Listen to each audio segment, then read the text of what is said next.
వరుదిని ప్రవరుడి ఆకారాన్ని చిత్తమున ఇక్కడికి పద్యాలన్నీ అయిపోయినాయండి. 28 పద్యాలు చెప్పాను. ఇక్కడి నుంచి మీకు ఓన్లీ తాత్పర్యం మాత్రం చెప్పుకుంటూ ఒక 5-10 నిమిషాలు చెప్పేసి తర్వాత అది చెప్పుకొని 7:40 అయింది. ఇప్పుడు 8:10 వరకు అది నా టైము. వరుదిని ఆ ప్రవరుణ్ణి ఆకారాన్ని మనస్సులో నిలుపుకొని వలపు జనించి ఆమె చాలా బాధపడుతూ అక్కడ ఉండలేక ఇంటికి వెళ్ళిపోయింది. వెళ్ళిపోయిన తర్వాత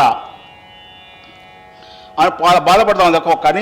ఒక మానవ మాతృని, ఇంత అప్సరసయుండి కూడా ఒక మానవ మాతృని నేను మోహింపజేయలేకపోయానే అని తనలో తాను చాలా ఆలోచిస్తూ ఉంది.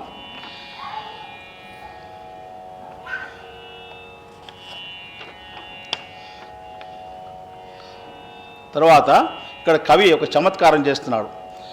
ఈ యొక్క ప్రవరుడు వరోధిని వదిలేసి వెళ్ళిపోయాడు కదా, అప్పుడు సూర్యుడికి కూడా కోపం వచ్చిందంట, ఎర్రగా అయిపోయాడంట. అంటే సాయంత్రం అవుతుందనేటువంటి విషయాన్ని ఆ విధంగా చమత్కారంగా చెప్తున్నాడు. సంధ్యా సమయంలో సాయంత్రం ఎర్రగా ఉంటాడు కదా, ఈ వరోధిని ప్రవరుడు వదిలిపెట్టిపోవడం సూర్యుడికి కూడా నచ్చలేదు అనేటువంటి విషయాన్ని అలా ఆ విధంగా తెలియజేస్తున్నాడు.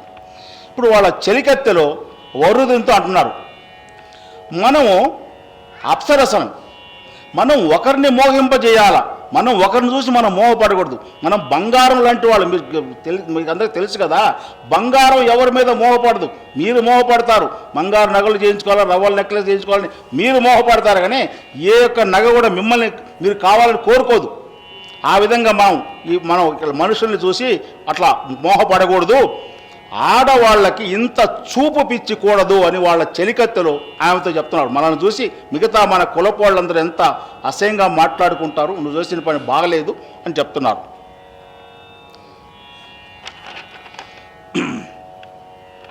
ఇక్కడ పూర్వం ఒక గంధర్వుడు ఈ వరుదిని కామించి లేదా మోహించి ఆమెని నేను పెళ్లి చేసుకుంటానో ఏదో ఒకటి ఆయనకు చెప్తాడు, పెళ్లి చేసుకుంటానని చెప్తాడు. ఆమె నిరాకరిస్తుంది. అతను స్త్రీల చిత్తములు, స్థిర చిత్తములు అంటే మామూలుగా కొంచెం మారుతూ ఉంటాయి కదా, మనస్సు మారిపోతుందని చెప్పేసి అక్కడక్కడే తిరుగుతూ ఉన్నాడు. తిరుగుతుంటే ఇతను చూశాడు, వరోధిని ప్రవరాకుల యొక్క సంభాషణ చూశాడు, ప్రవరుడు మాట్లాడటం చూశాడు, ఆల్మోస్ట్ ప్రవరుడు వెళ్ళిపోవడం కూడా అతను చూశాడు, వరోధిని చూడలేదు. అప్పుడు ఏం చేశాడు ఇతను, వాళ్ళు మాయావరణం వేసుకోవచ్చు కదా, వాళ్ళు ప్రవరుడి వేషం వేసుకొని ఆ మరుసటి రోజు ఉదయం ఆ పూలు కోస్తున్నట్టుగా నటిస్తూ ఉన్నాడు. అప్పుడు వరోధిని అక్కడికి వచ్చి ఇతను చూసి ప్రవరుడే అనుకొని అతని దగ్గరికి వచ్చింది. దగ్గరికి వచ్చి, ఏమయ్యా భూసురవర్య, ఓ బ్రాహ్మణోత్తమ, ఏల ఈ మత్సరం అంటే పట్టుదల, ఎందుకయ్యా ఇట్లా నన్ను ఏడిపిస్తావు, నన్ను ఏలుకోవచ్చు కదా అంటుంది. ఆ ప్రవర వేషమును దాల్చిన గంధర్వుడు అప్పుడు నిజమైన ప్రవరుడే అనిపించడానికి తన యొక్క చంచలమైన బుద్ధిని ప్రవరుడిని కనపడకుండా అన్ని జాగ్రత్తలు తీసుకున్నారు. ఎందుకంటే వాళ్ళు గంధర్వులు, వాళ్ళు ఎక్కువ మంది స్త్రీలతో కూడా తిరుగుతూ ఉంటారు. అవన్నీ బయటపడకుండా అన్ని జాగ్రత్తలు తీసుకున్నాడు అతను. తీసుకొని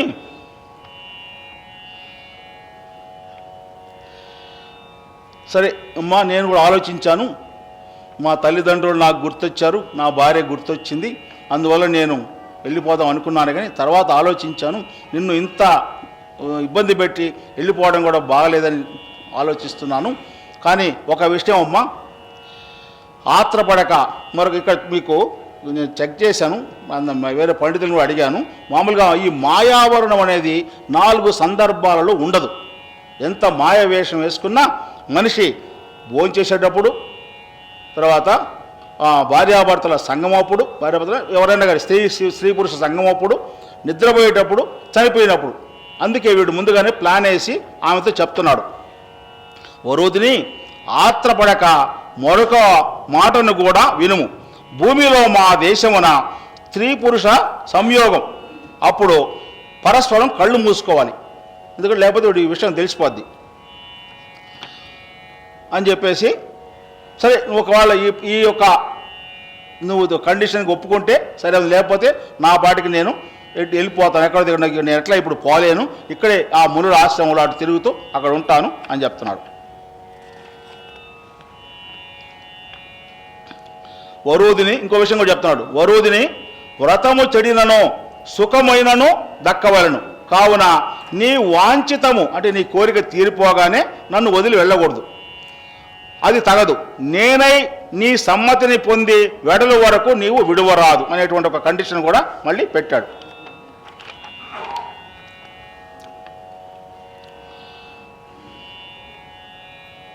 ఈ విధంగా ఆ వరూధిని మాయా ప్రవరుడు వాళ్ళు చాలా కాలం వరకు చాలా సుఖంగా కాలం గడిపిన తర్వాత వరూధిని గర్భవతి అయింది. గర్భవతి అయిన తర్వాత వాడికి అర్థమైపోయింది, ఇంకా మనం ఇక్కడ ఎక్కువ కాలం ఉంటే లాభం లేదు, తెలిసిపోయిందంటే ఈమె దేవకాంత కాబట్టి మనల్ని శాపం పెడుతుంది, లేదా మనం చెప్పకుండా వెళ్దామనుకో, చెప్పకుండా వెళ్తే మళ్ళీ ఆమె ఆత్మహత్య చేసుకున్న స్త్రీ హత్య పాతకం నాకు వస్తుంది అని చెప్పేసి ఎలాగైనా ఆమెకి చెప్పి వెళ్ళాలని ఒక ప్లాన్ వేశాడు.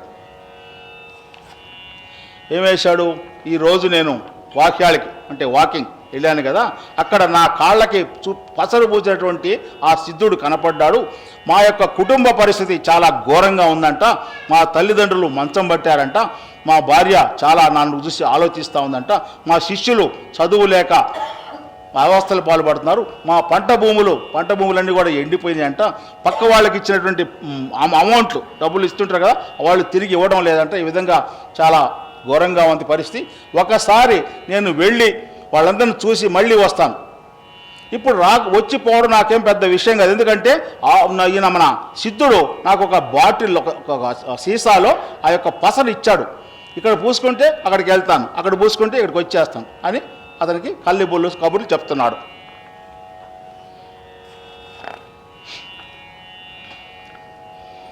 కళ్ళు చెప్పేసి అతను వెళ్ళిపోయాడు. వెళ్ళిపోయిన తర్వాత ఒక పుణ్య దివసంబున ఆ వరూధిని శుభగ్రహములతో కూడిన లగ్నమున దేదీప్యమానుడు దేవేంద్రునిచే కొనియాడబగువాడు అటువంటి మహత్తర కాంతి సంపన్నుడు కుమారుని ప్రసవించింది. దేవతలో కుసుమ వర్షం కురిపించారు, జనులు స్తోత్రం చేశారు. సూర్య చంద్రుల వలె నక్షత్రాల వలె అగ్ని వలె ప్రకాశము గలు అట్టి బాలునకు అచ్చటి మునులు స్వరోచి అని పేరు పెట్టారు. స్వరోచి. ఆ బిడ్డ పెరిగి పెద్దవాడయ్యాడు. దినదినభావతి కలిగి మునీంద్రుల చేత జాతకర్మ నామకరణాదులను పొంది ఒడుగు ఉపనయనం కూడా చేశారు. ఉపనయనం చేసిన తర్వాత అతనికి వేద విద్య ధనుర్విద్య రెండు కూడా నేర్పించారు. నేర్పించిన తర్వాత పెరిగి పెద్దవాడయ్యాడు. అతను ఏం చేశాడు, ఆ విశ్వకర్మ నిర్మించినటువంటి మందరాద్రి పర్వతం మీద ఒక రాజ్యం ఏర్పాటు చేసుకొని ఆ కిరాతులు వాళ్ళంతా కూడా ఆయన్ని సేవిస్తుండగా ఆ రాజ్యాన్ని పాలిస్తూ ఉన్నాడు. ఒకరోజు ఆయన కొండ మీద కొలువు తీరి ఉండగా ఒక గూడెం నాయకుడు ఆయన దగ్గరికి వచ్చాడు. ఆ గూడు నాయకుడు వస్తూ రాజుల దగ్గరికి పెద్దవాళ్ళ దగ్గరికి ఉత్తగా పోకూడదు కదా, ఆయన ముంతవాడి పప్పు అంటే జీడిపప్పు తర్వాత తేనె ఇవన్నీ కూడా కొన్ని ధనుర్బాణాలు తీసుకొని వచ్చి ఆయనకి ఇచ్చి, మహారాజా ఆ కనబడుతుంది కదా భయంకరమైన అరణ్యం, ఆ అరణ్యంలో ఉన్న క్రూర జంతువులు మా పంటల మీద పడి నాశనం చేస్తున్నాయి, మీరు ఎట్లయినా కూడా మా పంటలు కాపాడాలని వినయంగా చెప్పుకున్నాడు. అప్పుడు ఆ మాటలు విని రాజు కొండ నుంచి కిందకి దిగొచ్చి వేటకి కావాల్సిన సామగ్రి అంతా గుర్రాలని తర్వాత కవచాలని తర్వాత వేట కుక్కల్ని డేగల్ని అన్నీ తీసుకొని సామంతరాజులంతా తోటే వచ్చినప్పుడు ఈయన అడవికి వెళ్ళాడు. వెళ్ళి చాలాసేపు వేటాడారు. చాలా దూరం కూడా వెళ్ళిపోయారు, ఇంటి నుంచి చాలా దూరం కూడా వెళ్ళిపోయినారు. వెళ్ళిపోయిన తర్వాత వాళ్ళలో ఒక అతను చెప్పాడు, మహారాజా మనం చాలా దూరం వచ్చేసాము, నాకు కొన్ని అపశకునాలు తెలుస్తున్నాయి, అపశకునాలు అనిపిస్తున్నాయి, అందువల్ల మనం వెళ్ళిపోదాం అంటే అప్పుడు రాజు గుర్రం ఎక్కుతాడు. గుర్రం ఎక్కిన అతనికి కొన్ని శుభ శకునాలు కనపడ్డాయి. అంటే ముందు ఒకవేళ యుద్ధం జరిగినా కూడా తర్వాత విజయం నాకే చేకూరుతుంది అని అనుకుంటా ఉన్నాడు ఆ రాజు. ఈ లోపల ఒక స్త్రీ ఆర్తనాదం వినపడింది స్వరోచికి. ఒక స్త్రీ కాపాడండి కాపాడండి అని ముందుకి వస్తూ ఉన్నాను. స్వరోచి ఆ ఆక్రంద విన్నటువంటి అటు సైడ్కి పోతా ఉంటే ఆమె వచ్చేసి, మహారాజా మీరు చూస్తే మహారాజులాగా ఉన్నారు, మీరు మంచి కత్తి దృఢమైన శరీరం ఉంది, నన్ను కాపాడండి, 3 రోజుల నుంచి ఒక బ్రహ్మరాక్షసుడు నన్ను వెంటాడుతూ ఉన్నాడు, నన్ను కాపాడండి అని చెప్పి చెప్తాయి. నా పేరు మనోరమ,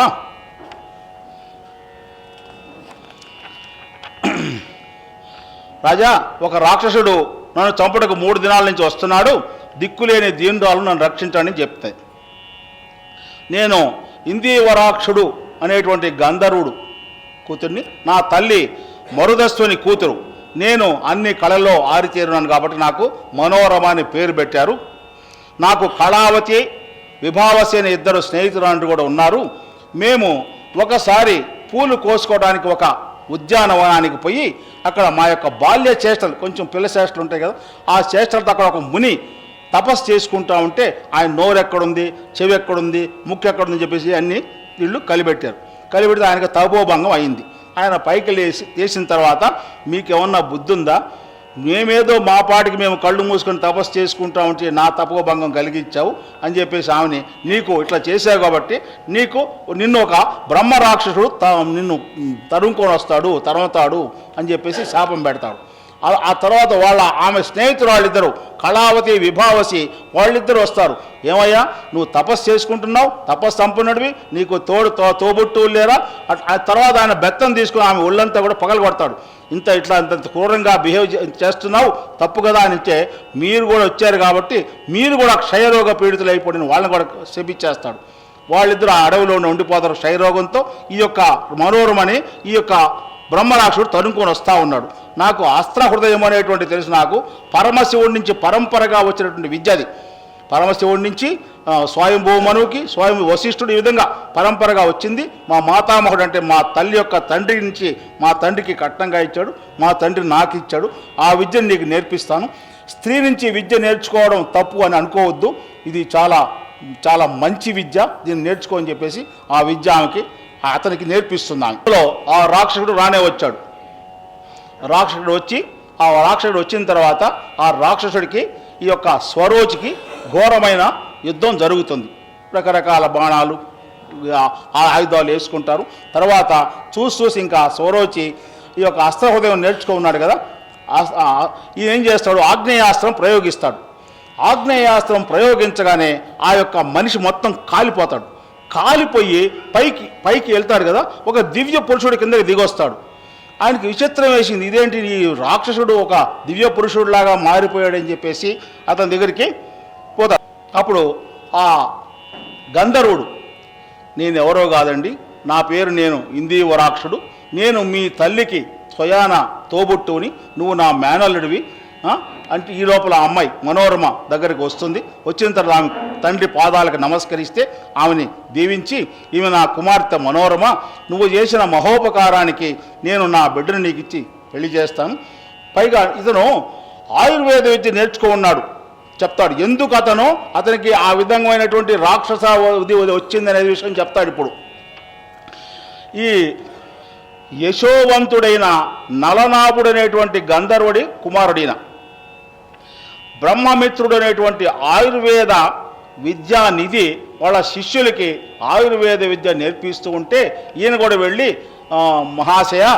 మహానుభావ, నాకు కూడా ఈ ఆయుర్వేద విద్య నేర్పించండి అంటే, మీరు గంధర్వులయ్యా, మీరు తైతెక్కలాడటం, తినడం, తాగడం, స్త్రీలోలు మీకు నేను నేర్పించను అని తరిమేస్తే, ఇతను అనుకుంటా ఏం చేస్తాడు, ఇతను వెళ్ళిపోకుండా మాయావేషం వేసుకొని వాళ్ళ శిష్యుల్లో కలిసిపోయి 8 నెలల్లో అష్టాంగ విద్య, మామూలుగా ఈ ఆయుర్వేదంలో అష్టాంగ విద్యలు ఉంటాయి, ఆ అష్టాంగ విద్యలో 8 నెలల్లో నేర్చుకుంటాడు. 8 నెలల్లో నేర్చుకున్నట్టు పోకుండా ఆ వేషం తీసేసి, ఏమయ్యా నువ్వు నాకు విద్య నేర్పించనన్నావు, ఇప్పుడు ఏమైంది, నేను నేర్చుకున్నాను అంటే, దుర్మార్గుడా, నా దగ్గర దొంగిలించావు కాబట్టి నువ్వు బ్రహ్మరాక్షసుడైపోయి నువ్వు నరమాంసం నరుల యొక్క రక్తం తాగుతూ ఉంటావని శపిస్తాడు. శపించగానే ఇతను కాళ్ళ మీద పడిపోతే, మహానుభావ నన్ను క్షమించండి, తప్పు చేశానంటే, సరే నువ్వు ఇట్లా కోరుతున్నావు కాబట్టి తొందరలోనే నీ కుమార్తెను నువ్వు మింగబోతావు, అప్పుడు ఒక రాకుమారుడు ఆగ్నేయాస్త్రం వేస్తాడు, అప్పుడు నీ నిజస్వరూపం నీకు వచ్చేస్తుంది అని చెప్తాడు. తరువాత మనోరమకి స్వరోచికి వివాహం చేస్తారు. వివాహం చేసిన తర్వాత శోభన రాత్రి వాళ్ళకి ఇద్దరికి శోభన రాత్రి ఏర్పాటు చేస్తే, ఆ రోజు స్వరోచి రాగానే ఈమె మనోరమ చాలా దిగులుగా కూర్చొని ఉంటుంది. ఇదేందమ్మా, మామూలుగా స్త్రీ పురుషుల ప్రథమ సమాగమం చాలా ఆనందంగా ఉంటుంది కదా, నువ్వు ఇంత దిగులుగా ఉన్నావంటే, నా చెలిమి కత్తెలిద్దరు కళావతి విభావసి వాళ్ళు క్షయరోగ పీడితులై అరణ్యంలో తిరుగుతున్నారు, వాళ్ళు ఆ విధంగా తిరుగుతూ ఉంటే నేను ఏ విధంగా ఆనందంగా ఉండగలను అని చెప్పేసి చెప్తే, సరే నాకు ఆయుర్వేద విద్య తెలుసు కాబట్టి మీ స్నేహితురాంటి ఇద్దరు ఎక్కడున్నారో నాకు చూపిస్తే వాళ్ళిద్దరి జబ్బు నేను నయం చేస్తాను అని వెంటనే మనోరమ వెంట రాగా వీళ్ళిద్దరు వెళ్ళి వాళ్ళని చూసి, అది క్షయరోగం అంటే చాలా తీవ్రమైనది కాబట్టి అద్భుతమైన మహత్తరమైన మందులు వాడి వాళ్ళ యొక్క జబ్బుని తగ్గించి, తర్వాత విభావసి చెప్తా ఉంది, నేను ఈ లోకంలో ఉండేటువంటి జంతువుల పక్షుల యొక్క భాష నాకు తెలుసు, అది నీకు నేర్పిస్తాను, దానికి ప్రతిగా నన్ను వివాహం చేసుకో. తర్వాత కళావతి ఏం చెప్పింది, నేను పారుడు అనేటువంటి ఒక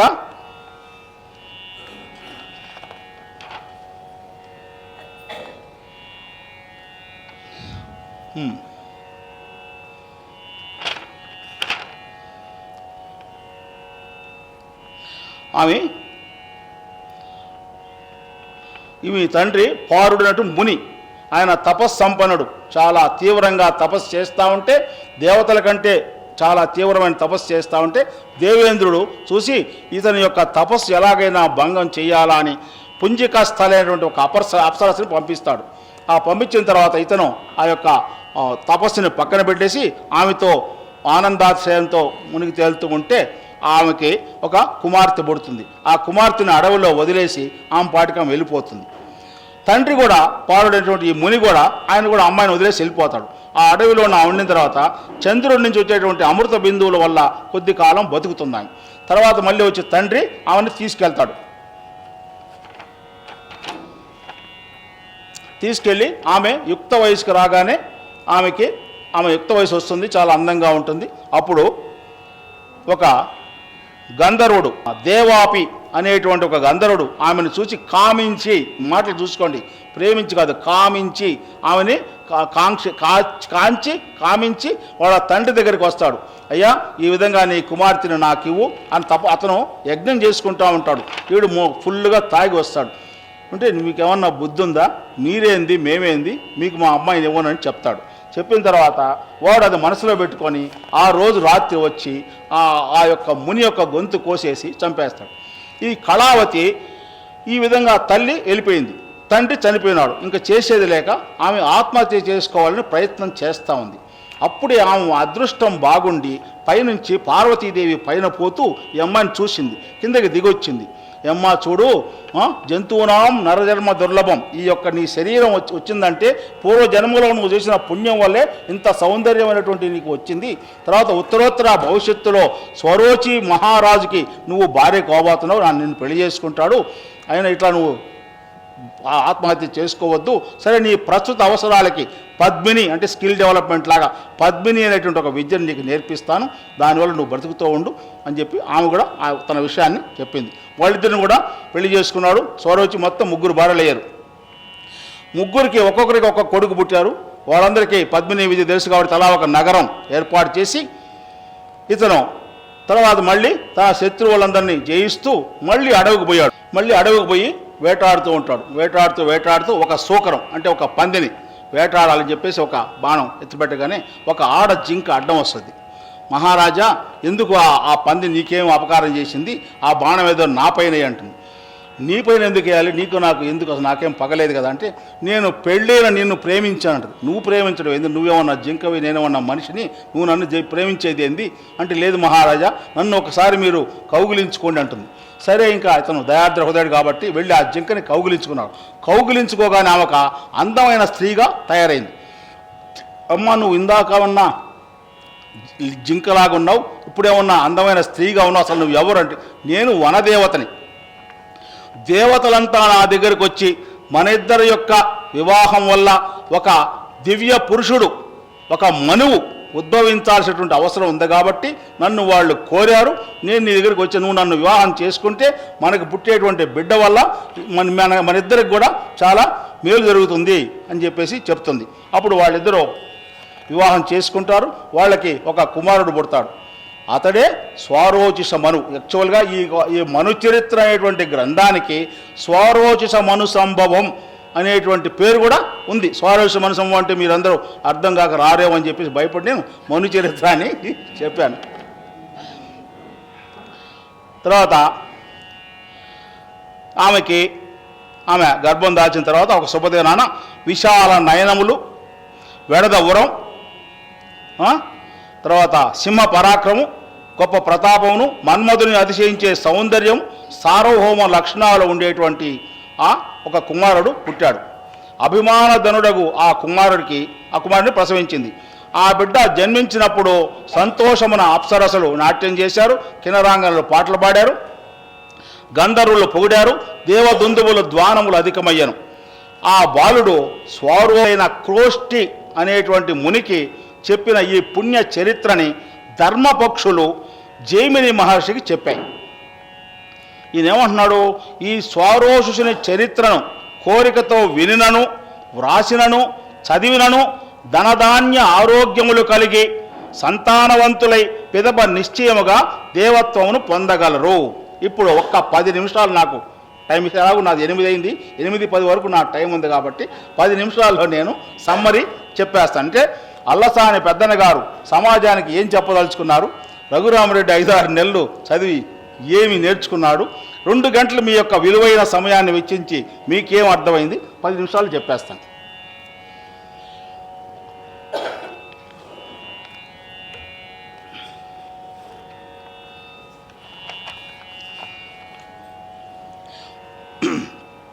ఈ యొక్క గ్రంథంలో మనకి పెద్దన్న గారు చెప్పినటువంటి విషయాలు ఒక 12-13 ఉన్నాయి. ఒక్కొక్కటి పాయింట్గా చెప్పేసి ప్రభుభక్తి పరాయణత.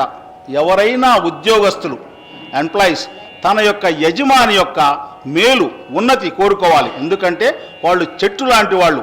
ఆ చెట్టు బాగా ఉంటే ఆ కాయలు కోసుకోవచ్చు. సరే కాయలు కూడా పండలేదు, కనీసం ఆ నీడలో మనం హాయిగా ఉండొచ్చు. అదే పని అల్లసాని పెద్దన్న గారు చేశారు. ఈ యొక్క శ్రీకృష్ణ దేవరాయలు అష్టదిగ్గజ కవులు 8 మంది తెలుగు కవుల్ని, 3 కన్నడ కవుల్ని, 1 మలయాళ కవిని, వీళ్ళు మనకు తెలిసిన వాళ్ళు అనేక మంది కవుల్ని పోషించాడు ఆయన.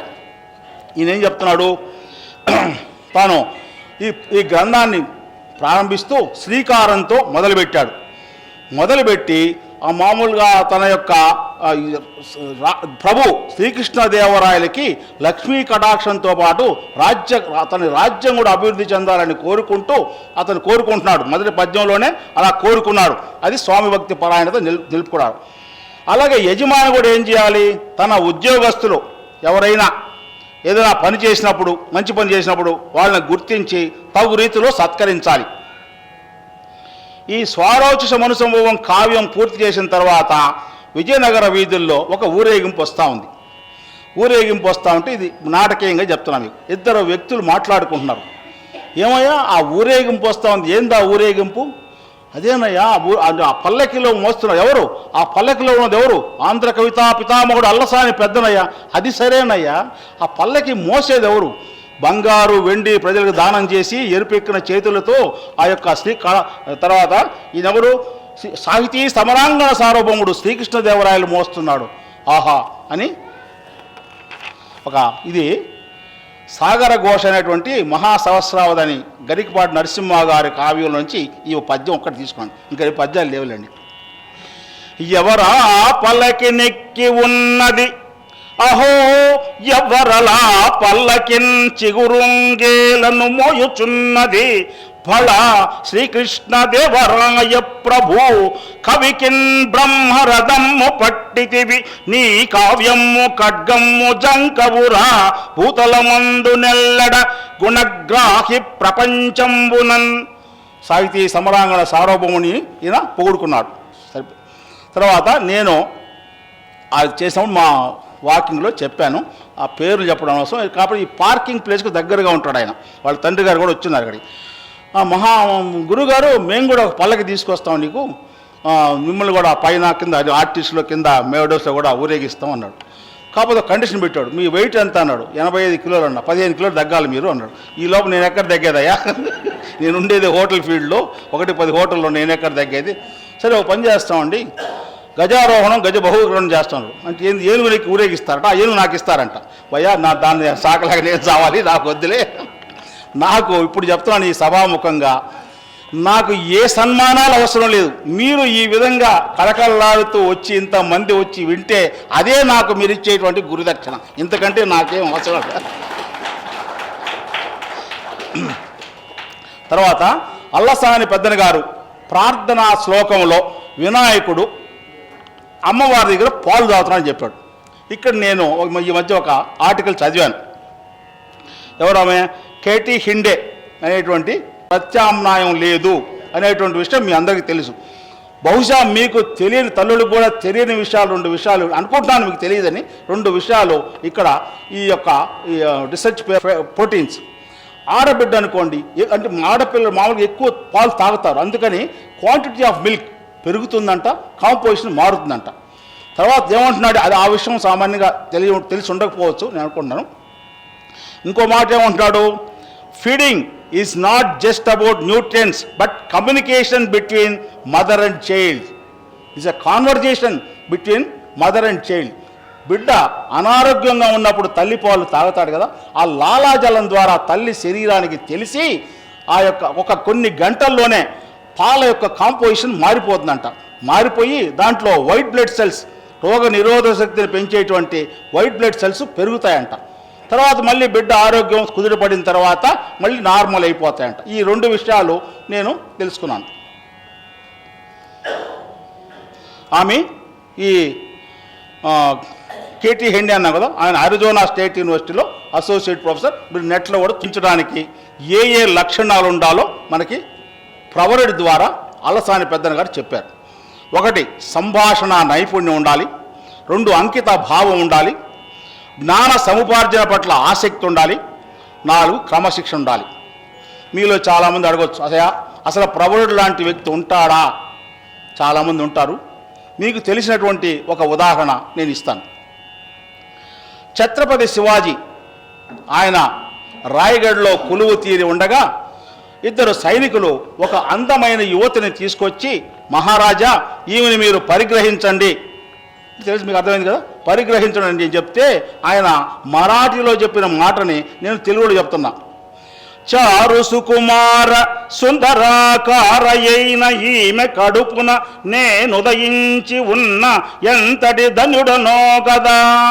చారు అంటే రోజు మనం అన్నంలో పోసుకునే చారు కాదు, చారు అంటే అందమైన, ఆ అందమైనటువంటి సుకుమారమైన ఈమె కడుపున నేను పుట్టుంటే ఎంతటి అదృష్టవంతుడున్నో కదా. అంటే ఆమెను తల్లిగా భావించాడు. వెంటనే ఆ సైనికులు ఎదురు సిగ్గుపడి ఆ యువతిని గౌరవంగా తీసుకెళ్ళి ఎక్కడి నుంచి తీసుకొచ్చారో అక్కడ వదిలేశారు. తర్వాత సోమిదమ్మ సౌశీల్యం, ప్రవరుడి యొక్క భార్య, చాలా ముఖ్యం అండి. ఎక్కడైనా ఏ కుటుంబం అయినా ఇది పైకి వస్తుందంటే కేవలం తల్లుల వల్లనే. వీళ్ళు కోపంగా చూస్తున్నారు. ప్రవరుడి భార్య సోమిదమ్మ గురించి పెద్దన గారు పెద్దగా వర్ణించకపోయినా అంతర్లీనంగా ప్రవరుడి వ్యక్తిత్వాన్ని నిర్మించడంలో ఆమెది కీలకమైన పాత్ర. సోమిదమ్మ ప్రవరుడి పట్ల ఎంత అంకిత భావంతో మెలగకపోతే అపురూప సౌందర్యవతి అయిన వరుదిని తిరస్కరిస్తాడు. ప్రవరుడు ధర్మ మార్గాన్ని వేడకపోవడానికి సోమిదమ్మ ప్రధాన కారణం. తర్వాత ప్రవరుడి భార్య సాక్షాత్తు అన్నపూర్ణాదేవి. ఏ స్త్రీ అయితే ఎక్కువగా అతిథులందరికీ అన్నం వడ్డిస్తుందో ఆమెని అన్నపూర్ణ అంటారు. సోమిదమ్మ ఇంటికి ఎంతమంది వచ్చినా సరే అలసిపోకుండా వంటలు చేసేది. అర్ధరాత్రి కాదు, అపరాత్రి కాదు, ఎప్పుడు వచ్చినా కూడా ఆమె అలసిపోకుండా వాళ్ళకి ఇష్టమైన వంటకాలు వండి పెట్టేది. మునక్కాయ అంటే మునక్కాయ, బెండకాయ అంటే బెండకాయ వండి పెట్టేది అనమాట.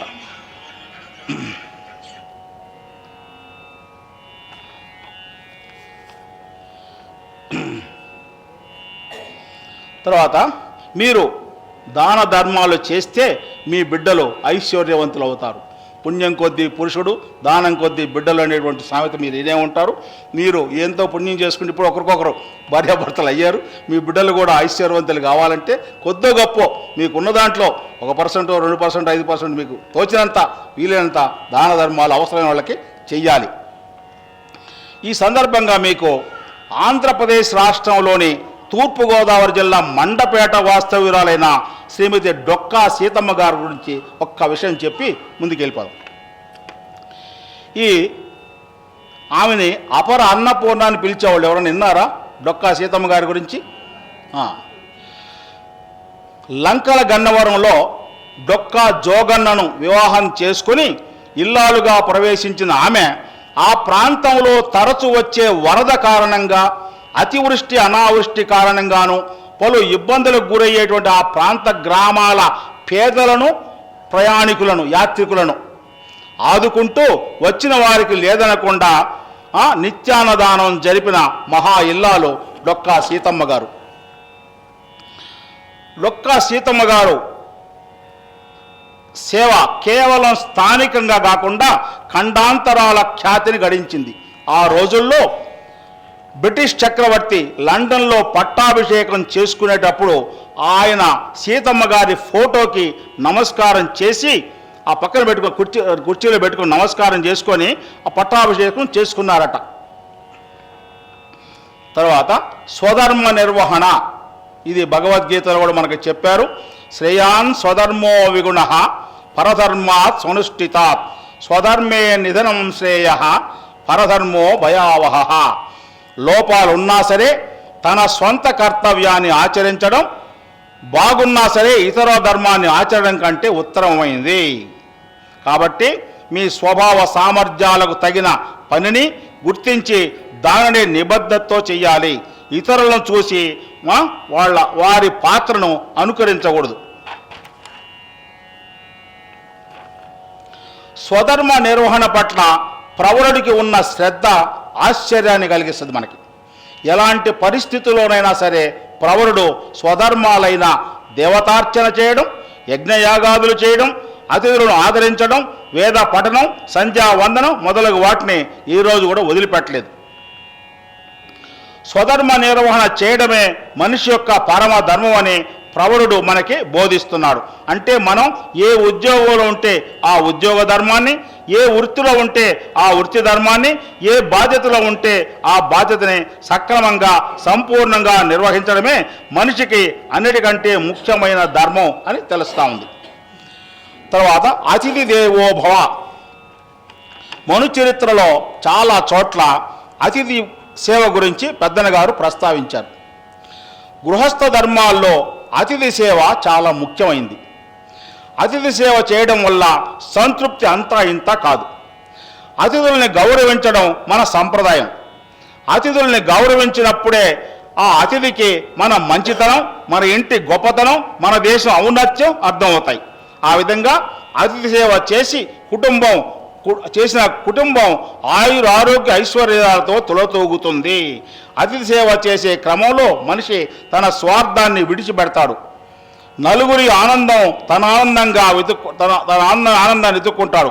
తద్వారా పరిపూర్ణమైన వ్యక్తిత్వాన్ని నిర్మించుకోగలుగుతాడు.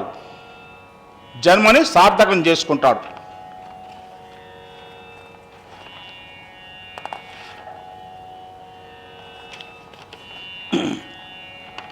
తర్వాత ఇంకా 2-3 ఉన్నాయి, అయిపోయింది టైం అయిపోయింది. గురు శిష్య సంబంధం. ఇందీవరాక్షుడు, బ్రహ్మమిత్రుల వృత్తాంతం నేటి విజ్ఞానాన్ని పర్యవసాలను పునఃపరిశీలించుకోవడానికి గొప్పగా ఉపకరిస్తుంది. గురువు దగ్గర విద్యను తస్కరించకూడదు, దొంగిలించకూడదు. పూర్వకాలం శుశ్రూష చేసేవాళ్ళు, సేవలు చేసేవాళ్ళు. కనీసం ఇప్పుడు గురువులతో మర్యాదగా మెలిగి వాళ్ళని గౌరవించి విద్య నేర్చుకోవాలి. ఈ విషయాన్ని మనకి చెప్పాడు. తల్లిదండ్రుల పట్ల, మాతృదేశం పట్ల గౌరవం ఉండాలి. ప్రవరుడు తన తల్లిదండ్రులని ప్రత్యక్ష దైవాలుగా భావించి వారిని ఆదరించాడు, గౌరవించాడు, పూజించాడు. మన తల్లిదండ్రులు బ్రతికున్నంత కాలం వారిని ప్రేమగా చూసుకోవాలి. అన్న వస్త్రాలు మనం సమకూర్చాలి.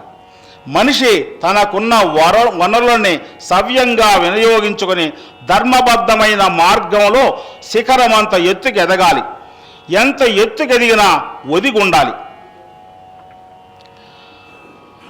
మూలాలను మర్చిపోకూడదు.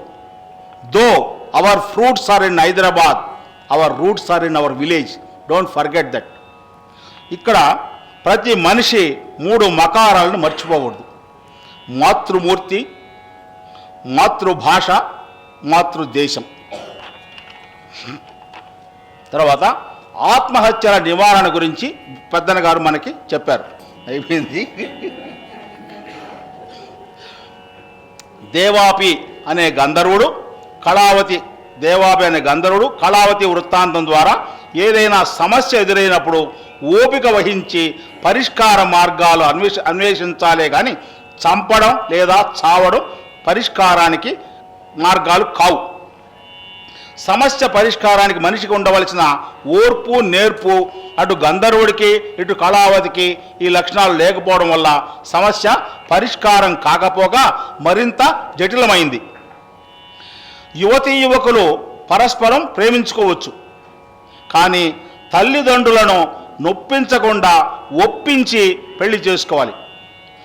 ఏ తల్లిదండ్రులైనా బిడ్డల భవిష్యత్తు బాగుండాలనే కోరుకుంటారు. మీరు వారికి సర్ది చెప్పి చేసుకోండి. తర్వాత స్నేహంలో నిజాయితీ ఉండాలని చెప్పాడు.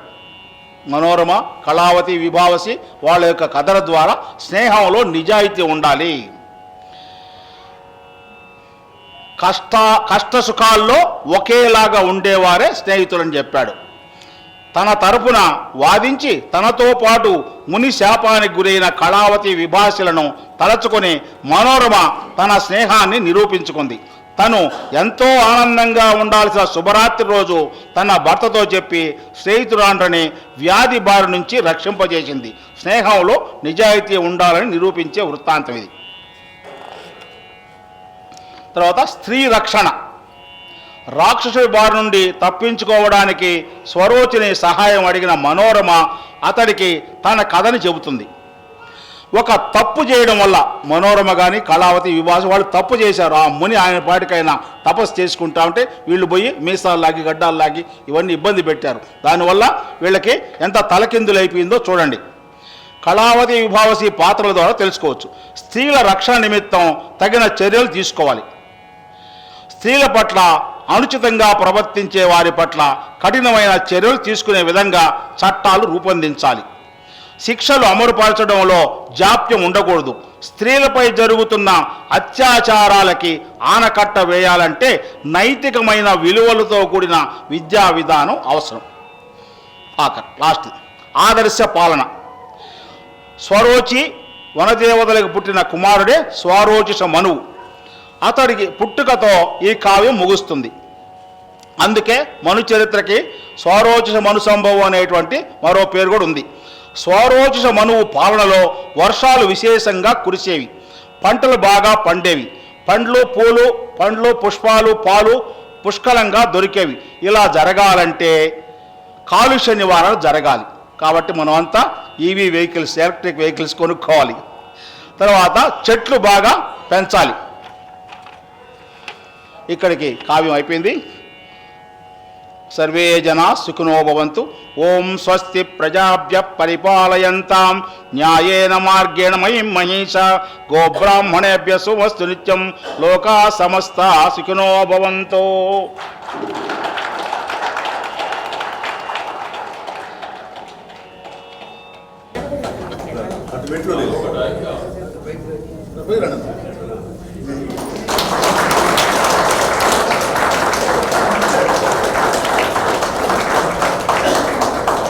శ్రోత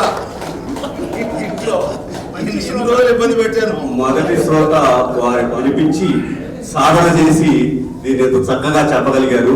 వారికి ధన్యవాదాలు తెలుపుకుంటూ ఈ సభకు ఆశీర్వదించి మనల్ని ఆదరించినందుకు కృతజ్ఞతలు తెలుపుకుంటూ సేవ తీసుకుంటున్నాం. తదుపరి కార్యక్రమం టిఫిన్లు ఉదయండి. అందరూ టిఫిన్లు తిని ఇంటికి వెళ్దాం. దండయాత్ర చేస్తున్నారు.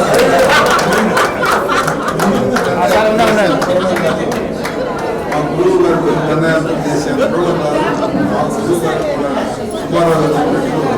మా వాకింగ్ ఆయన సార్ పరిచి పంపించాడు. మాత్రం వాస్తవం అది.